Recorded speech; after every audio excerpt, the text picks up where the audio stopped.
안녕하세요. 키다리 아저씨 54번째 시간입니다. Stonegate, Worcester, Massachusetts, December 31st.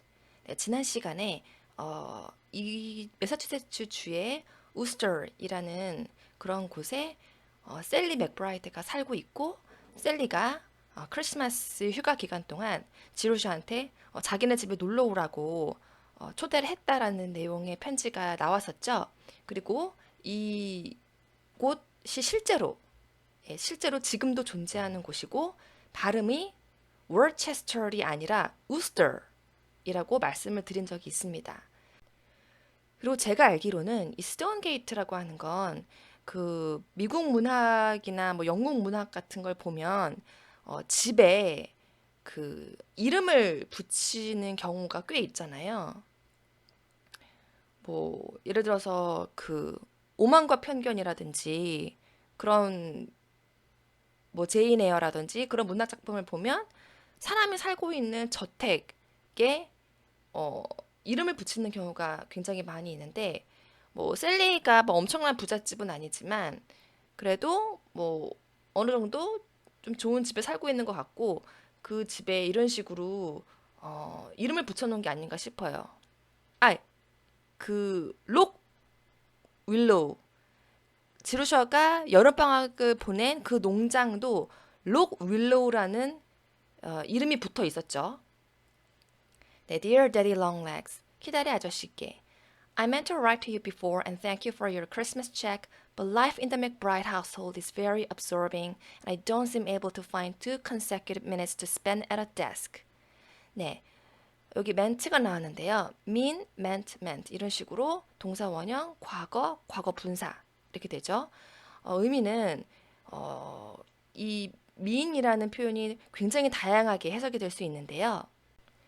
자, 동사로 쓰이면 의미하다, 뭐 뜻하다 또는 무엇 무엇이라는 의미로 말하다, 무엇 무엇을 의도하다, 작정하고 하다, 누구누구에게 어떠어떠한 의미가 있다 이런 식으로 해석이 될 수 있고 형용사로 쓰이면 인색한, 못된 이런 부정적인 의미가 될 수도 있고 보통의, 평균의 이런 의미가 될 수도 있습니다. 그리고 명사로 쓰이면 뭐 중도, 평균 이렇게 될 수도 있고요. 여기에서는 동사로 쓰였죠. 뭐뭐 하려고 했다. 무엇을 의도하다라는 의미로 쓰인 겁니다. 그러니까 I meant to write to you before. 좀 더 전에. 그러니까 12월 31일에 쓴 거면 어, 지루셔가 셀린의 집에 도착해서 생활을 한 지 꽤 시점이 지났을 시점이죠. 왜냐면 크리스마스 베케이션으로 초대를 받은 거니까 12월 25일 또는 26일쯤에는 도착을 했겠죠. 근데 좀 더 전에 빨리 아저씨께 편지를 쓰려고 했는데 그러려고 의도했는데 작정하고 있었는데 그러려고 했는데 and thank you for your Christmas check. 그리고 어, 아저씨께서 보내주신 크리스마스 수표에 대해서 감사 표현을 하려고 했는데 이제 이런 의미가 되는 거죠. 자, 체크는 동사로 쓰이면 무언가를 살피다, 점검하다 이런 뜻도 되는데요. 명사로 쓰이면 뭐 확인, 점검 이런 의미가 될 수도 있고 우리가 잘 아는 체크무늬가 될 수도 있고 수표라는 의미가 될 수도 있습니다. 그리고 수표로 쓰이는 경우에는 CHEQUE라고 스펠링을 써도 무방합니다. 이제 위에서는 키다리 아저씨께서 어, 이번에는 선물로 어떤 특정한 물건을 구입해서 보내주신 게 아니라 자유롭게 사고 싶은 걸 사라는 의미에서 어, 수표를 보내주신 모양이에요. 네, 그러려고 했는데 But life in the McBride household is very absorbing. 여기까지 보겠습니다. household는 명사로 쓰이면 가정, 가족, 식구 이런 의미가 되고 형용사로 쓰이면 가족의라는 의미가 됩니다. 그리고 absorb는 동사로 뭐 흡수하다, 빨아들이다 이런 의미가 되는데 어떤 사람의 마음이나 관심을 사로잡아서 몰두시키다 이런 의미도 되고요. absorbing 이렇게 쓰이면 형용사로 무언가를 흡수하는, 열중하게 하는, 흥미진진한, 흥미로운 이런 의미가 됩니다. 예를 들어서 an absorbing game 이렇게 쓰이면 정말 사람의 마음을 확 빨아들이는 그런 너무나도 흥미진진한 게임이라는 의미가 되는 거죠. 그래서 But life in the McBride household is very absorbing. 자, 맥브라이든의 식구의 에서의 삶은, 즉 크리스마스 베케이션을 맞아서 셀리 맥브라이든의 집에 놀러 갔잖아요. 그래서 맥브라이든의 집에서 맥브라이드 식구들과 함께 보내는 그런 생활을 지금 하고 있는데 너무너무 흥미진진하고 너무너무 재밌다. 이런 의미가 되는 거죠. And I don't seem able to find 2 consecutive minutes to spend at a desk. 그리고 나는 뭐뭐 할 수 있을 것 같지가 않다. 이런 의미가 되는 거죠. 자, 왜냐하면 seem이 동사로 무엇무엇인 것처럼 보이다, 뭐뭐인 것 같다 라는 해석이 가능한데, 뭐뭐인 것 같다에 해당하는 경우고, 위 문장은요, consecutive는 형용사로 연이은, 연속적인, 계속되는 이런 의미입니다. 그래서 find는 찾다죠. 2 consecutive minutes to spend at a desk. 자, 책상에서 시간을 보낼 그런 연속적인 계속되는 2분을 찾을 수 있을 것 같지가 않다. 자, 이게 무슨 말일까요? 그러니까 너무나 맥브라이든의 식구들과 함께 보내는 시간, 함께 보내는 그런 생활이 매일매일이 너무나 재미가 있기 때문에 딱 책상에 엉덩이 붙이고 앉아서 조금의 시간이라도, 뭐 2분 정도라도 내가 시간을 할애할 수 있는 그러한 상황을 찾을 수 있을 것 같지가 않다. 즉, 너무너무 재밌어가지고 무슨 책상에 앉아서 편지를 쓸 만한 그런 생각이 들지 않더라. 이런 의미가 되는 거죠. I bought a new gown, one that I didn't need but just wanted. 자, 가운은요, 명사로 특별한 날에 입는 드레스나 뭐 판사의 법복, 아니면 졸업식에서 입는 그런 학위복, 의료보호복이라는 의미를 가지고 있습니다. 그리고 동사로 쓰이는 경우에는 가운을 입다 또는 가운을 입히다 이런 의미로가 될 수 있는데요. 여기서는 좀 특별한 날에 입는 드레스라는 의미로 쓰였죠. 그래서 그런 좀 특별한 날에 입는 그런 드레스를 하나 구매했어요. 제가 필요한 옷은 아닌데 그냥 사고 싶어서 샀어요. 이런 의미가 되는 거죠. My Christmas present this year is from Daddy Longlegs. 그러니까 올해의 크리스마스 선물, 제가 받은 크리스마스 선물은 키데리 아저씨께서 주신 거예요. 자, 그러니까 한마디로 키데리 아저씨께서 크리스마스를 맞이해서 수표를 보내주셨고, 그 수표로 지루셔가 사고 싶었던 이런 드레스를 구매를 했죠. 그러니까 올해 크리스마스 선물은 사실상 키데리 아저씨께서 보내주신 거랑 다름이 없다. 이런 의미가 되고, My family just sent love. 우리 가족은 그냥 사랑만 보내줬습니다. 이 의미는 지루셔한테는 사실상 가족이 없지만 예전에 지루셔가 뭐 가족들이 이러이러한 선물을 보내준 셈을 치겠다. 뭐 이런 식의 편지를 쓴 적이 있죠. 그러니까 그거를 생각해 보시면 올해에는 그냥 딱 드레스 하나만 샀잖아요. 그러니까 키데리 아저씨께서 요거를 보내주신 거고, 다른 식구들은, 내 가족들, 지루셔의 마음속에 있는 상상 속의 가족들은 그냥 사랑만 보내준 걸로 치겠다. 이런 의미가 되는 거죠. I've been having the most beautiful vacation visiting Sally. 저는 셀린의 집을 방문하면서 최고로 아름다운 그런 휴가 기간을 보내고 있어요. 라는 의미입니다. She lives in a big old-fashioned brick house with white trimming set back from the street. Exactly the kind of house that I used to look at so curiously when I was in the John Grier home and wonder what it could be like inside. Old-fashioned. Old-fashioned는 형용사로, 이거 예전에 나왔던 표현이죠. 예전에 키데리 아저씨 독개라면서 나왔던 표현입니다. 형용사로 뭐 구시계, 옛날 스타일인, 보수적인, 유행에 뒤떨어진, 그리고 고풍스러운, 이렇게도 해석이 될 수 있고요. 반대말로는 new fashioned가 있죠. 여기에서는 좀 더 고풍스러운이라는 의미에 가깝다고 봐야 될 것 같아요. 셀리는 커다랗고 고풍스러운 brick. 자, brick은 명사로 벽돌, 형용사로 쓰이면 벽돌로 지은, 동사로 쓰이면 벽돌로 쌓다라는 의미가 되는데, 여기에서는 형용사로 쓰였죠. 그러니까 벽돌로 지은 집, 그러니까 고풍스러운 커다란 벽돌로 지은 집에 살고 있는데, 그 집은 또 구체적으로 어떻게 생긴 집인지 나오고 있습니다. with white trimmings set back from the street. 이렇게 나와 있는데요. trim은 동사로 끝부분을 다듬다, 손질하다, 부분을 잘라내다, 뭐 가장자리를 장식하다 이런 의미가 있습니다. 그리고 trimming은 명사로 정돈, 다듬기, 장식 이런 의미가 되는데 윗 문장에서는 장식이라는 의미로 쓰였습니다. 그리고 setback은 무언가를 방해하다, 지연시키다 라는 의미를 가지고 있고요. 이렇게 setback이 방해하다, 지연시키다로 쓰이는 경우에는 hinder이라는 동사 또는 impede라는 동사와 똑같다라고 보시면 돼요. 똑같은 의미를 가지고 있다고 보시면 되고 be set back 이렇게 쓰이는 경우에는 영영사전을 찾아보니까 if a building is set back, it is a long way from something, especially a road 이렇게 쓰였습니다. 자, 윗 문장과 정확하게 맞아떨어지는 그런 사례죠. 그러니까 건물이 setback, is setback, 그러니까 setback한 상황이라면 이것이 의미하는 바는 건물이 무언가로부터 멀리 떨어져 있다는 것을 의미합니다. 특히 길로부터.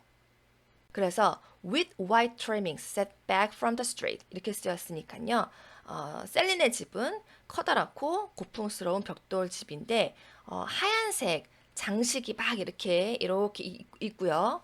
그리고 길거리에서 상당히 좀 거리가 떨어져 있는 채로 이렇게 위치하고 있는 그러한 집에 셀리가 살고 있다라는 의미가 되는 거죠.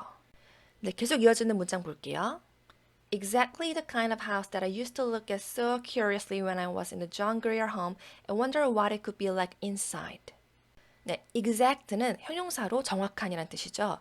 exactly는 부사로 정확히, 꼭, 바로 이런 의미가 되고요. kind는 명사로 쓰이는 경우에는 종류, 유형 이런 의미가 되고 형용사로 쓰이는 경우에는 친절한, 다정한이라는 의미가 되죠. 그래서 exactly the kind of house 이렇게 쓰이면 일단 이게 형용사가 아니라 명사로 쓰였죠. 그러니까는 정확히 꼭 바로 그러한 그런 유형의 집이라는 의미가 되는 거죠. 그런데 어떤 that I used to look at so curiously when I was in the John Grier home. 네, used는 뭐뭐 하곤 했다. 뭐 과거에 한때는 예전에는 뭐뭐이었다. 뭐뭐 했다. 그리고 curious는 형용사로 궁금한, 호기심이 많은, 뭐 별난, 특이한, 묘한 이런 의미가 되고요. curiously는 부사로 호기심을 갖고, 호기심에서 이런 의미가 될 수 있고 형용사를 강조하는 몹시가 될 수도 있습니다. 자, wonder는요. 동사로 궁금하다, 궁금해하다, 호기심을 가지다, 뭐 놀라다 이런 의미가 될 수 있고요. 명사로 쓰이면 감탄, 경이, 뭐 경이로운 것, 불가사의 이런 의미가 돼서 예를 들면 The Seven Wonders of the World 이렇게 쓰이면 세계 7대 불가사의라는 의미가 되는 거죠. 그래서 이 의미는 I used to look at so curiously when I was in the John Grier home. 제가 John Grier home 고아원에 있었을 당시에 너무나도 호기심을 가지고 바라보곤 했던 정확하게 그런 유형의 그런 종류의 집이라는 거죠. 그리고 또 나오는데 and wonder what it could be like inside. 그러니까 내부가 어떻게 생겼을까라는 점을 막 궁금해 하곤 했던 바라보면서 네, 그런 의미가 되는 거죠. I never expected to see with my own eyes, but here I am. expect는 동사로 예상하다, 기대하다, 무언가를 기다리다, 뭐뭐일 거라고 생각하다 라고 해석이 될 수 있고요. 진행형으로 쓰이면 뭐 임신 중이다, 출산 예정이다라는 의미가 될 수 있습니다. 예를 들어서 she is expecting a baby 이렇게 쓰이면 아기를 임신하고 있다, 출산 예정이다 라는 의미가 되고요. 그런데 이게 expect가 진행형으로 쓰였다라고 해서 100% 무조건 임신 중이다, 출산 예정이다 이렇게 해석이 된다라는 그런 의미는 아니고요. expect에 ing가 붙는 상황인 경우에 누군가를 기다리고 있는 그런 의미가 될 수도 있습니다. 무언가를 기대하고 있는 또는 뭐 예상하고 있는 그런 의미가 될 수 있습니다. 그러니까 문장의 경우 어떠한 상황이냐 문맥에 따라서 충분히 이쪽 의미도 될 수 있다라는 거죠. ing가 붙는 경우라 하더라도요. own은 형용사로 쓰이는 경우에는 이제 소유격 뒤에서 강조의 의미로 자신의 라는 의미가 됩니다. 예를 들어서 my own house 이러면 그냥 my house라고 해도 내 집 이 의미가 드는데 my own house 내 집 이런 의미가 되는 거죠. 그래서 여기 보면은 with my own eyes 이렇게 쓰였으니까 제 눈으로 이런 의미가 되는 거죠. 그리고 형용사로 쓰이면 직접 무엇 무엇 한이라는 의미가 될 수도 있는데 예를 들어서 my own meal 이렇게 쓰이면 내가 직접 만든 식사, 내가 직접 만든 밥 이런 의미가 됩니다. 그리고 own이 동사로 쓰이면 소유하다 또는 자백하다 라는 의미가 될 수 있고요. 그래서 I never expected to see with my own eyes. 여기에서는 내 눈으로 이렇게 그러한 일반 가정집을 볼 수 있을 거라고 한 번도 뭐 예상하거나 기대한 적이 없는데 그런데 어찌되었든 제가 여기 이렇게 와 있네요. 일반 가정집에 셀린의 집에 초대받아서 와 있네요. 이런 의미가 되는 겁니다. Everything is so comfortable and restful and homelike. I walk from room to room and drink in the furnishings. 모든 것이 너무나도 comfortable, 네, 형용사로 편안한 이란 뜻이고요. and restful, rest는 명사로 뭐 나머지, 휴식 이런 의미가 되고 동사로 쓰이면 쉬다인데 이게 restful이 되면 형용사가 되어서 편안한, 평온한 이란 뜻이 됩니다. 그리고 homelike는 형용사로 집 같은, 편안한, 소박한, 검소한 이런 의미가 있습니다. 모든 것이 너무나도 편안하고 평온하고 그리고 정말 내 집에 온 것 같은 그런 집 같은 그러한 감정을 느낄 수 있게 해줍니다. 이런 의미가 되는 것 같아요. 제 생각에는 그렇습니다. 그러니까 이 부분이 뭐 소박한, 검소한이라고 해석을 할 수도 있겠죠. 그 셀린의 그 집안 식구들이 막 정말 거만하지도 않고 사치스럽지도 않고 그런 분들이실 것 같죠. 그냥 셀리라는 친구에 대해서 여태까지 지루셔가 묘사한 바에 따르면 왠지 그럴 것 같은 그런 어떤 이미지가 있잖아요. 그런데 제 생각에는 앞뒤 문장 문맥을 봤을 때 지루셔가 강조하고 싶은 부분은 진짜 내가 여태까지 고아로 살아오면서 일반 가정집에서의 그런 삶을 경험해 보지를 못했는데 정말 내 집에 온 것 같은 그런 너무나도 편안하고 평온하고 정말 우리 집 같은 그런 감정을 느낀다. 모든 것이 그러하다. 그런 의미에 가깝지 않을까 싶습니다. I walk from room to room. 그래서 너무 내 집 같아서 편안하게 이 방도 갔다가 저 방도 갔다가 이런 식으로 이 방 저 방 왔다 갔다 하면서 이렇게 막 돌아다니고 and drink in the furnishings.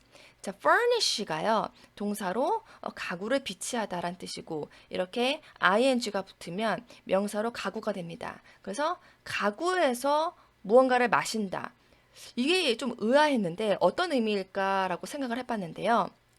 사실 drink라는 행동을 여태까지 지루셔가 살면서 굉장히 많이 했겠죠. 그러니까 무언가를 마시는 그런 행위를 정말 많이 했겠죠.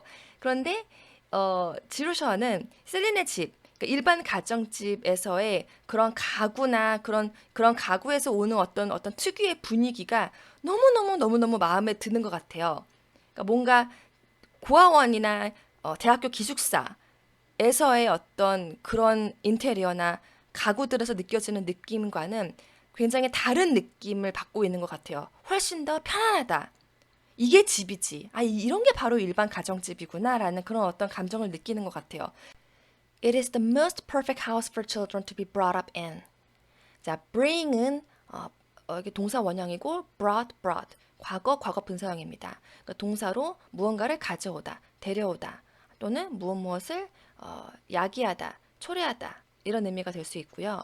bring up 이렇게 쓰이면 양육하다 또는 토하다, 이야기를 하다, 그러니까 화제를 꺼내다, 컴퓨터 화면을 띄우다, 법정에 소환하다 이런 식으로 굉장히 다양하게 해석이 될 수 있는데 여기에서는 양육하다라는 의미로 쓰였습니다. 그러니까 it is the most perfect house for children to be brought up in. 그러니까 아이들이 양육되어지기에 너무나도 가장 완벽한 그러한 집이라는 거죠. 셀린의 집이요. With shadowy nooks for hide and seek and open fireplaces for popcorn and an attic to romp in on rainy days and slippery banisters with a comfortable flat knob at the bottom and a great big sunny kitchen and a nice fast sunny cook who has lived in a family 13 years and always saves out a piece of dough for the children to bake. 셀린의 집에 대해서 아주 자세하게 묘사를 하고 있습니다. shadow는 명사로 그림자, 어둠, 그늘. shadow는 형용사로 그늘이 진, 어둑한 이런 의미고요. nuke는 명사로 구석, 모퉁이 또는 후미진 곳. 그리고 hide는 동사 원형이 hide고 과거형이 hid 또는 hided. 그리고 과거 분사형이 hid 또는 hidden 이렇게 됩니다. 동사로 숨다, 숨기다, 감추다. 명사로 쓰이면 은신처가 됩니다. seek은 동사 원형이 seek이고 과거형이 sought, 그리고 과거 분사형도 sought 이렇게 되는데요. 동사로 찾다, 명사로 쓰이면 탐색 이렇게 됩니다. 그리고 hide and seek 이렇게 쓰이면 그 자체로 명사가 되면서 숨바꼭질이라는 의미가 되고요. fireplace는 명사로 벽난로, 그리고 attic은 명사로 다락방이라는 뜻입니다. 자, romp는 동사로 즐겁게 뛰어놀다 또는 명사로 쓰이면 떠들썩하게 놀기 이런 의미가 되고요.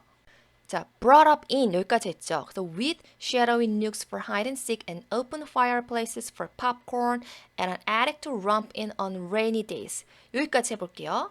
그러니까 그 nook이 뭔가 약간 구석, 후미진 곳 이라고 말씀을 드렸잖아요. 그러니까 그 숨바꼭질을 하기에 좋은 그러한 약간 그늘이 진 그런 구석도 있고요.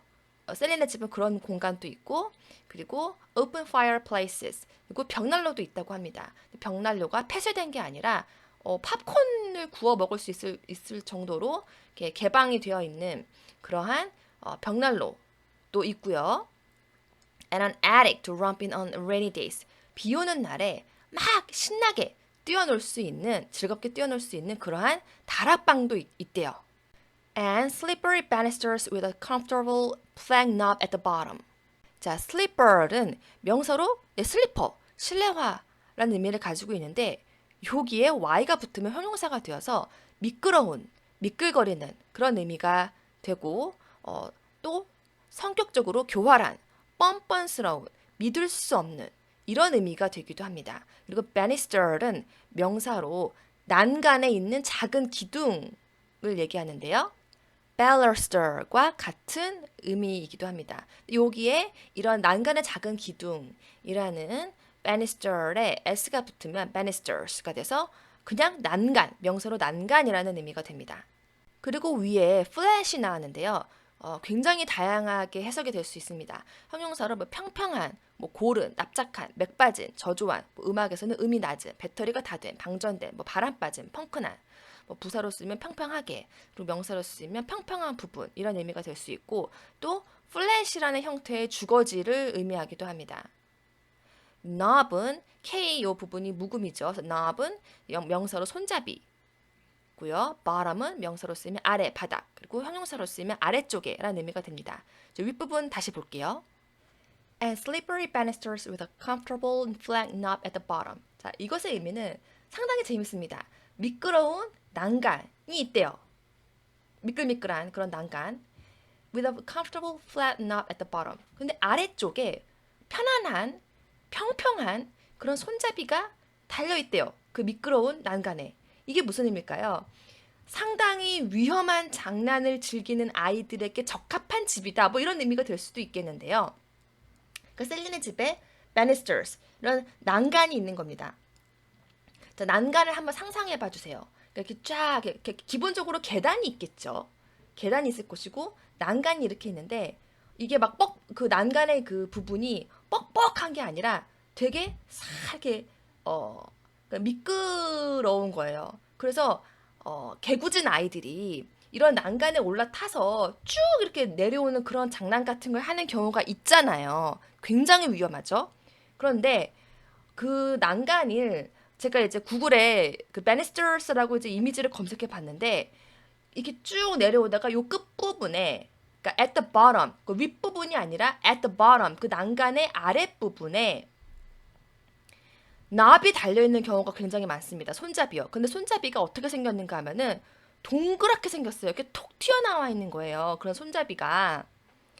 그러면 그렇게 동그랗고 톡 튀어나와 있는 그런 나비 있는 베니스터의 경우에는 아이들이 내려오다가 신나게 미끄러져서 내려오다가 굉장히 아플 수 있겠죠. 딱 여기까지 왔는데 어, 물리력이 작용을 하는데 갑자기 딱 스탑을 하기에도 굉장히 어렵잖아요. 그걸 컨트롤을 그렇게 한다는 게 굉장히 어렵죠. 그럼 컨트롤을 못하고 바락 쭉 미끄러져서 쭉 오면은 그 손잡이에 그 몸이 닿으면 굉장히 아플 수 있잖아요. 그런데 그런 손잡이가 아니라 comfortable flag knob, 그러니까 굉장히 편안하고 평평한 그런 손잡이가 아랫부분에 있다라는 거죠. 그러니까 어떤 의미인지 아시겠죠? 그러한 난간이 있는 집이라는 겁니다. 그렇기 때문에 아이들이 자라기에 참 좋다. 뭐 이런 숨바꼭질 할 수 있는 공간도 있고 팝콘을 구워 먹을 수 있는 그런 벽난로도 있고 뭐 다락방도 있고 이런 난간도 있고 그리고 계속 이어집니다. And a great big sunny kitchen. 그리고 아주 커다랗고 햇볕이 잘 들어오는 그런 부엌도 있고요. And a nice fat sunny cook who has lived in the family 13 years. 그리고 가족들과 함께 13년 동안 계속 살아온 그런 아주 성격 좋으시고 좀 이렇게 통통하시고 아주 유쾌한 밝은 성격의 그런 요리사 분도 요리를 해주시는 분도 계시다고 합니다. And always saves out a piece of dough for the children to bake. 이 부분 한번 볼게요. 자, save는 동사로 구하다 또는 모으다, 저축하다, 남겨두다, 아끼다 이제 이런 의미가 되는데 윗 문장에서는 남겨두다 라는 의미에 가깝게 쓰였습니다. 그리고 dough는 명사로 반죽이고요. bake는 굽다, 구워지다 이런 의미가 있죠. 그러니까 여기서의 주어는 바로 nice fat sunny cook이 되겠습니다. 그러니까 13년 동안 우리 셀리네 식구들과 계속 살아오신 이런 좋은 성격을 가지신 그런 요리사 분께서는요. 항상 그 반죽의 일부분을 남겨두신다는 거죠. 누구를 위해서? 아이들이 베이킹, 그러니까 뭔가를 굽는 행위. 여기서는 이제 도우가 나왔으니까 뭔가 빵 같은 거를 구울 수 있도록 아이들이 그런 체험을 직접 할 수 있도록 이렇게 배려심을 발휘하셔서 도우의 일부를 남겨두시는 그러한 요리사 분도 함께 살고 계시다. 그런 의미가 되겠습니다. 그래서 정말 아이들을 키우기에 너무나도 퍼펙트한 그런 곳이 바로 셀린의 집이다. 이런 의미가 되는 거죠. Just the sight of such a house makes you want to be a child all over again. 네, 바로 그러한 집. 그러니까 셀린의 집 같은 이런 집. 그러니까 앞에서 충분히 묘사를 했죠. 정말 매력적이고 멋진 그런 집이죠. 사이트는 명사로 시력. 이런 의미가 있고 광경, 모습 이런 뜻도 있습니다. 여기서는 광경, 모습이란 뜻으로 쓰였죠. 그러니까 이러한 집의 광경, 모습 그 자체만으로도 makes you want to be a child. 그러니까 다시 again, 그러니까 다시 그 어린아이가 되고 싶도록 만든다. 그러니까 all over. 자, all over는 뭐 곳곳에, 여기저기 다, 즉 everywhere이라는 뜻이 있다고 제가 예전부터 말씀을 드렸는데요. 조금 더 추가적으로 설명을 해드리자면 아주, 완전히, 완전하게 라는 의미도 있습니다. 그래서 정말 이런 셀린의 집처럼 그러한 집의 그냥 그 모습, 그냥 그 광경을 그 자체만으로도 자, 다시 한번 어린아이가 되고 싶다. 완전하게, 아주 그러니까 과거로 돌아가고 싶다라는 그런 감정이 들게끔 만든다. 네, 그런 의미가 되는 겁니다. 네, 오늘은 여기까지 하겠습니다. 감사합니다.